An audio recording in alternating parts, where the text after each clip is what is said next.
মিটিংয়ে আমি ঘোষণা করলাম যে 2-3 জন মারা গেছেন, 3টে পরিবারকে বিএসএফও গুলি চালিয়েছে, তার বিরুদ্ধেও অ্যাকশন হবে। আমি আমার চিফ সেক্রেটারিকে বলছি, বিএসএফ যারা গুলি চালিয়েছে, কেন চালিয়েছে তার তদন্ত রিপোর্ট হওয়া উচিত। শীতলকুচিতেও গুলি চালিয়ে এরা 4 জনকে মেরেছিল।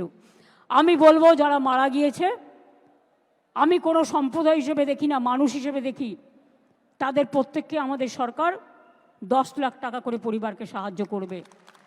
যাদের বাড়ি ভেঙেছে তাদের সবাইকে বাংলার বাড়ি করে দেওয়া হবে, এবং যাদের দোকান নষ্ট হয়েছে তাদেরটা এস্টিমেট করে সেটা চিফ সেক্রেটারি দায়িত্ব নিয়ে কাজটা করবেন। আমি এটুকু বলে আপনাদের সকলকে বলি, ভয় পাবেন না, এগিয়ে যান, ভয় পাবেন না।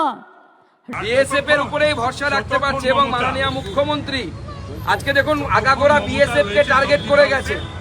এবার আমার প্রশ্ন আপনাদের সামনে, এনারা বলেছেন, আবার বললে আবার বলবেন যে বিএসএফ ছিল বলে এদের জান বেঁচেছে, কি ঠিক বলছি তো?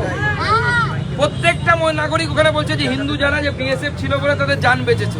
তাহলে কি বিএসএফ হিন্দুদের জীবন বাঁচিয়েছে, সুরক্ষা দিয়েছে, এটাই কি বিএসএফ এর ভুল? তার জন্যই কি মমতা বন্দ্যোপাধ্যায়ের বিএসএফ এর উপর রাগ?